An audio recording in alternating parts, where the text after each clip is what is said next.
तो and gate की definition अगर हम लोग कहें तो कहेंगे कि एंड गेट एक ऐसा गेट है,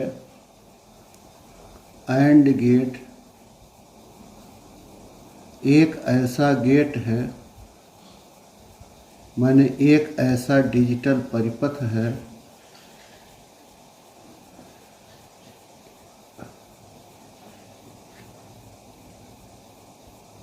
जिसमें दो निवेशी सिग्नल कहो, चाहे बुलियन अलजेब्रा के संदर्भ में चर, तथा एक निर्गत सिग्नल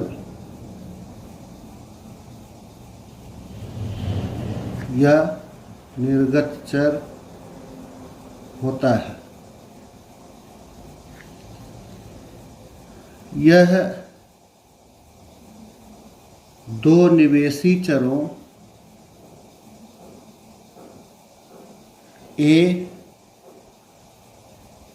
तथा बी को संयुक्त करके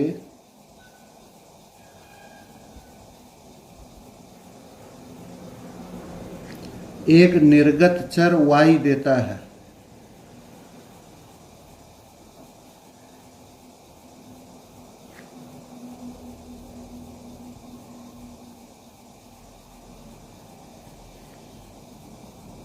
इसका तर्कयुक्त प्रतीक, लॉजिकल सिंबल इस तरह से बनाते हैं इसमें, ऐसे सीधा करके। जो आर गेट आपने पढ़ा था इसमें ये ऐसे जो है वक्राकार होता है।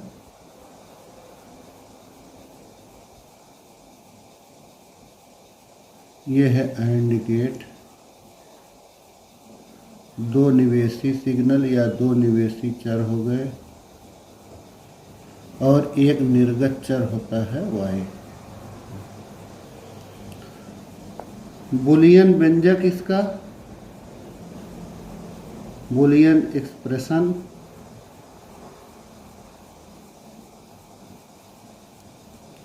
a dot B equal to Y लिखते हैं इसमें, लेकिन पढ़ा इसे जाता है इसे a and b equals y पढ़ा जाता है। कार्य प्रणाली परिपथ समझ लेते हैं इसको। इसके सभी संयोगों को दिखाने के लिए जिस सर्किट डायग्राम का प्रयोग होता है उसे हम लोग कार्य प्रणाली परिपथ कहते हैं। ऐसा नहीं है कि ये एंड गेट ही बनाने जा रहे हैं। एंड गेट कैसे कैसे कार्य करता है, क्या निवेशी होने पर क्या निर्गत देगा, उसे समझने के लिए एक परिपथ बनाते हैं इसमें। इस तरह से दो स्विच और एक बैटरी एक बल्ब की सहायता से आर गेट भी बनाए थे। दो स्विच एक बल्ब और एक बैटरी की सहायता से इसकी भी कार्य प्रणाली समझते हैं। अब की बार इन दोनों स्विचों को श्रेणी क्रम में लगा देते हैं।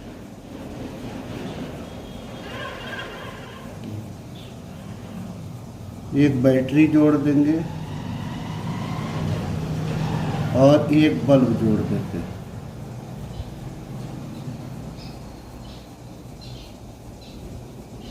ये दोनों स्विच दोनों निवेशी ए और बी का काम करेंगे और ये जो बल्ब है ये निर्गत वाई का काम करेगा। ये आउटपुट है।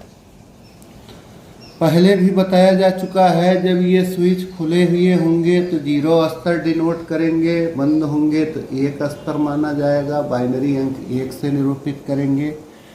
इसी तरह से यदि ये बल्ब बुझा हुआ होगा तो उसे बाइनरी अंक 0 से निरूपित करेंगे और बल्ब जलेगा तो बाइनरी अंक 1 से प्रदर्शित करेंगे।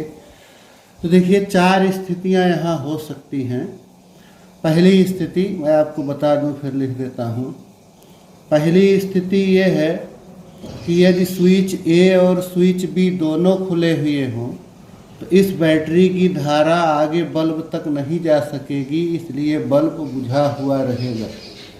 दोनों स्विच खुले हैं, इसका अर्थ हो गया ए बराबर 0, बी बराबर 0 और बल्ब बुझा हुआ है, इसलिए वाई बराबर 0। इसी तरह से यदि ए खुला है और बी बंद है तो भी इस बैटरी की धारा ए से आगे जा नहीं पाएगी, बल्ब बुझा रहेगा। अब की बार ए बराबर 0 हो गया, बी बराबर 1 हो गया, वाई बराबर 0 हो गया। तीसरी स्थिति है कि अगर ए को बंद कर दे, इस स्विच को बंद कर दे, ऐसे बी को खुला रहने दे, तब भी यहाँ तक तो धारा आ जाएगी, इससे आगे नहीं जाएगी, तो भी बल्ब बुझा रहेगा। यह स्थिति हो गई ए बराबर 1, बी बराबर 0, वाई बराबर 0। केवल एक स्थिति ऐसी होती है कि जब दोनों स्विच बंद कर देंगे तब इस बैटरी की धारा बल्ब तक जाएगी और ये बल्ब जलेगा। तो जब दोनों स्विच बंद होंगे, ए बराबर 1, बी बराबर 1, तो बल्ब जलेगा। इस स्थिति में वाई बराबर 1। ये 4 स्थितियां हैं। तो पहली स्थिति है इसके कार्य करने का। पहले तो ये लिख दे कि ये कैसे कार्य प्रणाली परिपथ तैयार हुआ है। इस परिपथ में 2 स्विच ए और बी परस्पर श्रेणी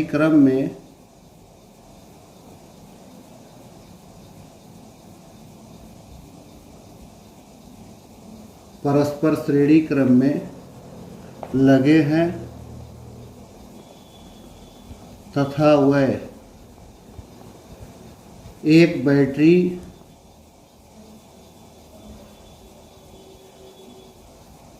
और एक बल्ब के साथ जुड़े हैं।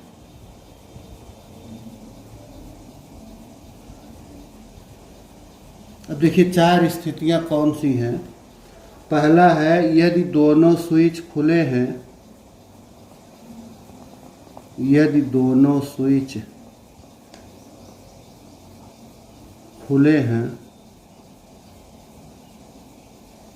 दोनों स्विच खुले हो गए, इसका मतलब ए बराबर 0, बी बराबर 0, तो बल्ब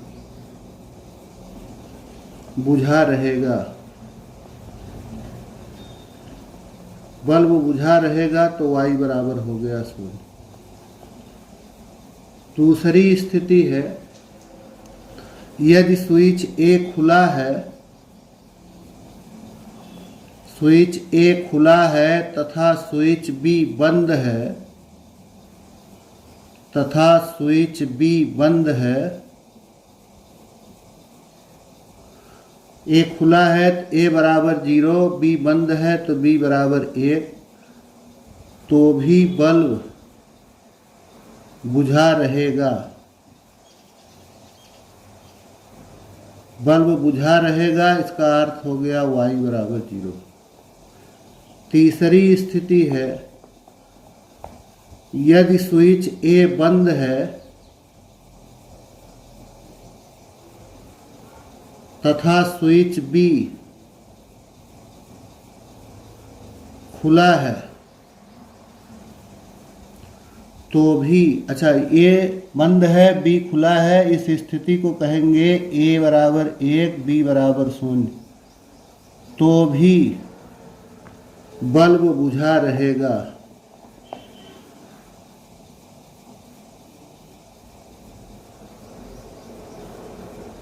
और चौथी स्थिति है यदि दोनों स्विच बंद हैं,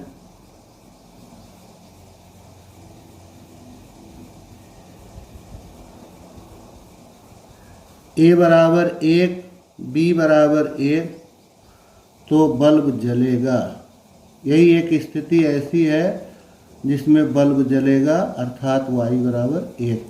अब इन चारों स्थितियों को एक टेबल बना के डिनोट कर दे तो वही उसकी सत्यता सारणी हो जाती है। एंड गेट की सत्यता सारणी हो गई ए बी वाई, निवेशी ए, निवेशी बी, निर्गत वाई कैसे प्राप्त होगा? ए एंड बी से।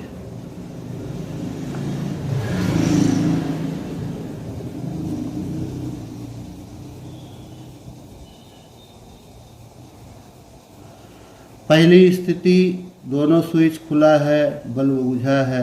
दूसरी स्थिति स्विच ए खुला है, स्विच बी बंद है, ये तो भी बल्ब बुझा। पहला स्विच बंद है, दूसरा खुला है तो भी बल्ब बुझा। हाँ, दोनों स्विच बंद हैं तो बल्ब जलेगा। ये 4 स्थितियां हैं। तो ये हो गया इसका कार्य प्रणाली। अब इसी तरह से इसका एंड गेट प्राप्त करना, रियलाइजेशन, एंड गेट प्राप्त करना।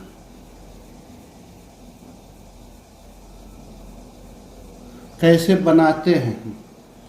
तो इसमें जो है 2 पीएन संधि डायोडों से ये निर्मित होता है। दोनों के पीएन संधि डायोड के जो निवेशी टर्मिनल होंगे ए और बी, वो 5 वोल्ट बैटरी की सहायता से 0 स्तर अथवा 1 स्तर पर रखे जा सकते हैं और बैटरी का ऋण टर्मिनल भू संपर्कित होता है और प्रतिरोधक आर बना देते हैं इसको। इस तरह से दोनों पीएन संधि डायोड के क्षेत्र होते, पहले एन होता है तब पी होता है। ये हो गया डायोड D1।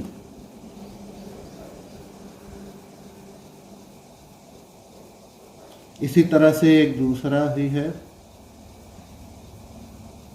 इसका भी एन क्षेत्र पहले है तब पी क्षेत्र है।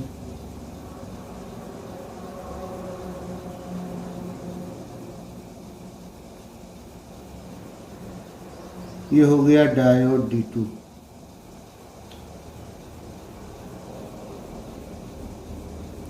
यहाँ एक प्रतिरोधक लगा देते हैं।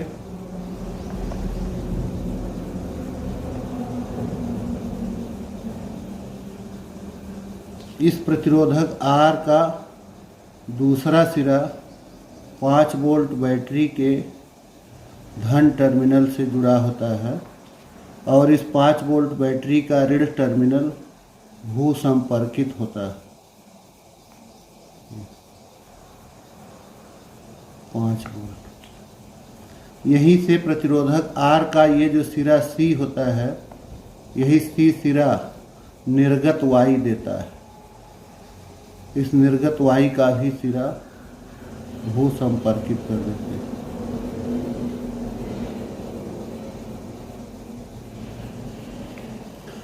ये जो दोनों डायोड है D1 और D2, यही निवेशी हैं इनके ए और बी एन क्षेत्र। इन दोनों निवेशियों को एक दूसरी 5 वोल्ट बैटरी के धन टर्मिनल से अथवा ऋण टर्मिनल से जोड़ सकते हैं। इसका भी दूसरा सिरा भू संपर्कित होता है। 5 वोल्ट बैटरी है, ये पॉजिटिव सिरा हो गया, ये नेगेटिव।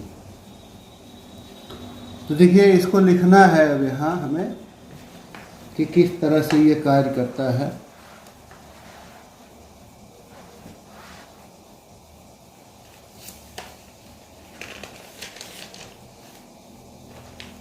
व्यवहार में एंड गेट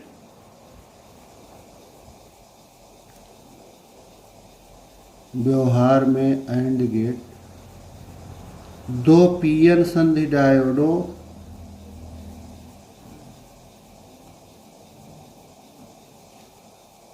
D1 तथा D2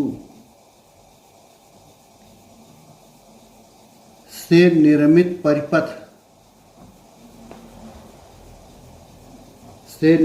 परिपथ द्वारा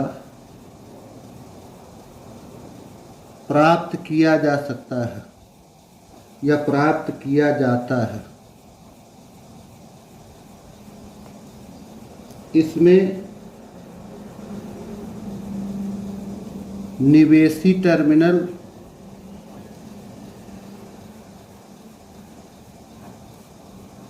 ए तथा बी एक 5 वोल्ट बैटरी की सहायता से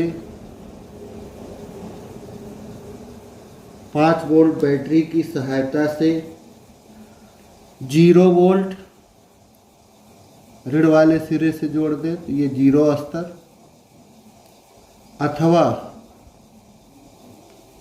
5 वोल्ट एक स्तर हो जाएगा, स्तर 1 पर रखे जा सकते हैं।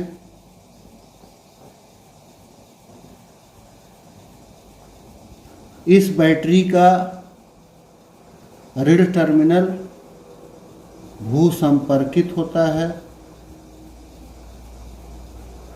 इस बैटरी का ऋण टर्मिनल भू संपर्कित होता है।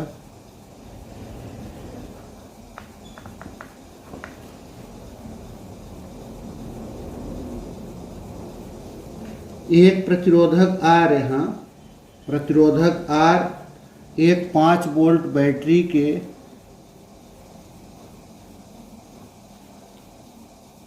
प्रतिरोधक R एक 5 वोल्ट बैटरी के धन टर्मिनल से जुड़ा होता है।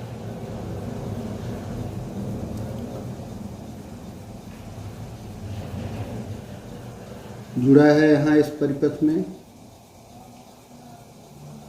निवेशियों ए तथा बी के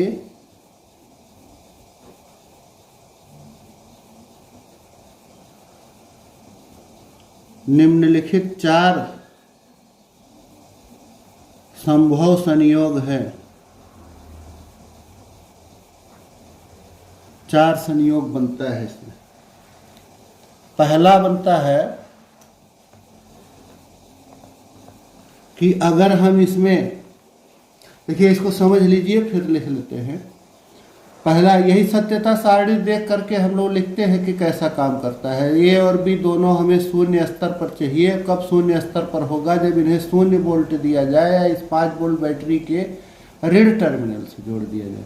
तो अगर इस ए को भी हम यहाँ 0 से जोड़ देंगे ऐसे, और बी को भी 0 से जोड़ देंगे, तो इस स्थिति में क्या होगा? ये दोनों ही डायोड अग्र अभिनत पर हो जाएंगे, फॉरवर्ड बायसिंग हो जाएंगे। देखिए ये निगेटिव टाइप क्रिस्टल को या एन क्षेत्र को हमें मिल गया निगेटिव, इसके भी एन क्षेत्र को मिल जाएगा निगेटिव। तो ये दोनों ही डायोड इस समय अग्र अभिनत पर होंगे, दोनों चालित होंगे। अच्छा, जब दोनों चालित होंगे तो इस बैटरी का ये 5 वोल्ट, या कहे कि इस बैटरी की धारा इन दोनों डायोडों की सहायता से चला जाएगा भूमि पे, भू संपर्कित होने के कारण इधर चला जाएगा। तो ये जब 5 वोल्ट बैटरी की धारा यहाँ इधर चली आएगी तो यहाँ सी सिरे पर कोई भी वोल्टेज नहीं होगा, कोई भी धारा नहीं होगी यहाँ। तो ये वाई जो होगा वो 0 स्तर पर होगा। इसी तरह से समझते हैं इसको। तो कहते हैं कि इस स्थिति में प्रतिरोधक R में 5 वोल्ट का विभव पतन होता है। यही 5 वोल्ट चला जाता है, ऐसे समझ लीजिए। अच्छा, दूसरी स्थिति क्या है? दूसरी स्थिति है कि अगर ए को 0 कर दे, माने ए को इस बैटरी के ऋणात्मक सिरे से जोड़ दे और बी को इस +5 वोल्ट से जोड़ दे। तो चूंकि ए वाला बैटरी के ऋणात्मक सिरे से जुड़ गया, इसलिए डायोड D1 अग्र अभिनत पर होगा, डायोड D2 इस समय इसके यन क्षेत्र को पॉजिटिव से जोड़ दिया गया इस सिरे से। तो इस स्थिति में ये डायोड D2 पश्च अभिनत पर होगा, तो डायोड D1 चालित होगा, डायोड D2 चालित नहीं होगा। अच्छा, ये डायोड D2 ना भी चालित हो तो इस बैटरी की धारा इस वाले डायोड D1 से चला जाएगा इस भूमि में। तो इस प्रकार 5 वोल्ट का विभव पतन फिर यहाँ हो जाएगा, इसलिए इस वाई पर हमें कोई धारा प्राप्त नहीं होगी। इसलिए कहते हैं कि फिर से ये 0 स्तर पर ही रहेगा। इसी तरह से ये तीसरी स्थिति है कि अगर ए को यहाँ प्लस से जोड़ दे और बी को माइनस से जोड़ दे बैटरी के, तो ए चूंकि प्लस से जुड़ जाएगा इसलिए पश्च अभिनत पर हो गया, रिवर्स बायस्ड। और ये बी वाला आपकी जुड़ गया इस निगेटिव वाले से, इसलिए ये अग्र अभिनत पर हो गया, फॉरवर्ड बायस। तो अब की बार ये फॉरवर्ड बायस है, माने D2 चालित होगा, D1 नहीं। तो D2 चालित है, इसलिए इस 5 वोल्ट बैटरी का धारा इस डायोड से होते हुए भूमि में चली जाएगी। पुनः इस प्रतिरोधक R में 5 वोल्ट का विभव पतन होगा, यहाँ कोई धारा मिलेगी नहीं सी सिरे पर, तो इसलिए पुनः ये शून्य होगा। हाँ, जिस समय ये दोनों एक एक स्तर पर होंगे, माने ए को भी इस बैटरी 5 वोल्ट बैटरी के धन टर्मिनल से जोड़ दे और बी को भी यही धन से जोड़ दे, तो डायोड D1 भी रिवर्स बायस पर रहेगा, डायोड D2 भी रिवर्स बायस पर रहेगा, क्योंकि इसका एन छेद पॉजिटिव आ गया, इसका भी एन छेद पॉजिटिव आ गया। तो जब डायोड D1 और डायोड D2 दोनों रिवर्स बायस्ड हो गए उत्क्रम अभिनत पर, तो अब की दोनों चालित नहीं होगा। जब दोनों चालित नहीं होगा तो इस 5 वोल्ट बैटरी की धारा इधर नहीं जाएगी, यही 5 वोल्ट हमें यहाँ प्राप्त होगा या इसकी धारा हमें यहाँ प्राप्त होगी। तो अब की Y में धारा है, इसलिए Y एक स्तर पर होगा। इन्हीं स्थितियों को लिखना है अब यहाँ। जब A तथा B दोनों भू संपर्कित हैं, तो देखिए चारों स्थितियों को मैंने लिख दिया। जब A तथा B दोनों 5 वोल्ट बैटरी के ऋण टर्मिनल से जुड़े हैं, तो A भी शून्य हो गया, B भी। तब दोनों डायोड अग्रदिशिक हैं, इसलिए दोनों चालित अवस्था में हैं। यदि डायोड आदर्श हैं, तब इनमें कोई विभव पतन नहीं होता, अतः प्रतिरोधक R में 5 वोल्ट का विभव पतन हो जाता। वही जो बताया, उस बैटरी का पूरा वोल्टेज, पूरी धारा इधर चली जाती है, भू में, जमीन में चली जाती है। तो 5 वोल्ट पूरा का पूरा वहाँ विभव पतन होता है। इसका सिरा C पृथ्वी के सापेक्ष शून्य विभव पर होता है, अतः Y शून्य पर होता है, शून्य विभव Y। तो ये 4 स्थितियाँ हैं, इनको बताया जा चुका है, आपको पढ़ लीजिएगा। अब देखिए तरंग रूप इसका, एंड गेट का तरंग रूप। ऐसी स्थितियां हमें लेनी है कि उसका वेव फॉर्म दिखे। तो वेव फॉर्म दिखने के लिए हम निवेशियों के कुछ लेवल ले लेते हैं, उन्हीं के अनुसार क्या निर्गत होगा वही लिख देना है। तो जैसे कई स्थितियां बना ली जाए यहाँ, ABCDEFGH कई स्थितियां हैं, जैसे पिछले वाले में बनाए थे A B C D E F G और ये H, ये कई स्थितियां हैं। इसमें कोई ये मानक नहीं कि कितनी स्थितियां लेनी, एक वेव का फॉर्म दिखे बस, ABCDEFGH। तो 2 निवेशी होगा और 1 निर्गत होगा। अब देखिए A से B के लिए, A तथा B के बीच, फिर B तथा C के बीच, C तथा D के बीच, D तथा E के बीच, E तथा F के बीच, F तथा G के बीच, G तथा H के बीच। तो देखिए ये कुछ स्थितियां हम लोग ले लेते हैं। जैसे पहले दोनों A1 B1, फिर ये A0 B0, आर गेट में भी उसी तरह लिया गया। फिर A को 1 कर दे, B को 0 कर दे, चाहे A को पहले 0 कर दे, B को 1, फिर A को 1 कर दे, B को 0। यही 4 स्थितियां हैं। अब यही फिर से रिपीट होगा। अब फिर से हम लोग यही पहली स्थिति यहाँ लिखेंगे, फिर दूसरी स्थिति, फिर तीसरी स्थिति, इस तरह से। तो फिर से यहाँ आ जाएंगे हम, A बराबर 1, B बराबर 1, A बराबर 0, B बराबर 0, फिर A बराबर 0, B बराबर 1, ये इस तरह से।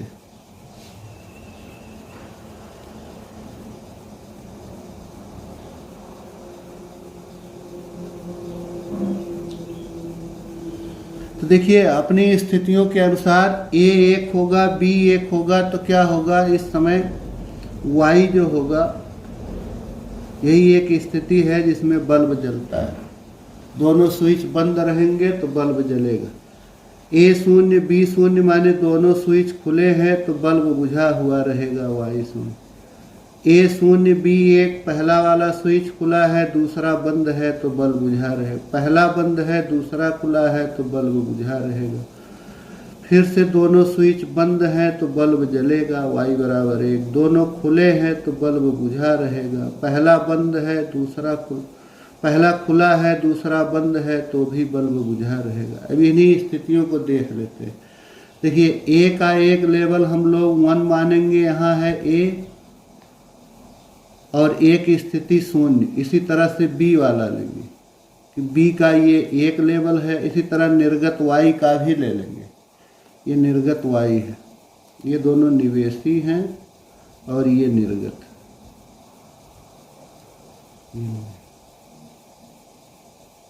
तो देखिए ए तथा बी के बीच ए 1 बी 1, ए को एक पोजीशन में कर दिया, बी को एक लेवल पर कर दिया। इस समय वाई भी एक लेवल पर है। अगली बार देखें ए 0 बी 0, ए को ले आए 0 लेवल पर, यहाँ हो गया। बी तथा सी के बीच 0 लेवल, यहाँ मानेंगे कि ये स्थिति एक लेवल दिखाएगी ए का, ये स्थिति 0 लेवल। इसी तरह बी यहाँ है एक लेवल, नीचे चले आए तो ये 0 लेवल। तो देखिए बी से सी के बीच ए हो गया 0, बी हो गया 0, तो वाई हो गया 0। फिर अगला है कि ए को 0 कर दे, बी को 1। ये ए को 0 वाले पर रहने दें और बी को उठा करके 1 के लेवल पर कर दे, तो उस समय ये क्या होगा, वाई 0 लेवल पर होगा। ये वाई इसी 0 लेवल पर होगा। अगली स्थिति है ए 1 हो जाए, बी 0 हो जाए। ए को कर दे 1 लेवल पर, यहाँ चला आया ये अपने 1 वाले लेवल पर, और बी को कर दे 0 लेवल पर, तो इस समय भी ये वाई 0 ही है। यहाँ से यहाँ तक ये 0 के लिए है। फिर से ए को 1 कर दे, ए हो गया 1, बी को भी कर दे 1, तो वाई हो गया 1 पर। ए 0 यहाँ चले आए 0, बी 0 तो वाई भी 0, ए 0 बी 1, बी को यहाँ कर दिया तो वाई 0, ये वाई 0। तो ये इसका तरंग रूप है। इस प्रकार से ये एंड गेट के बारे में आप लोगों ने पूरा देखा। अगले गेट को अगले वीडियो में।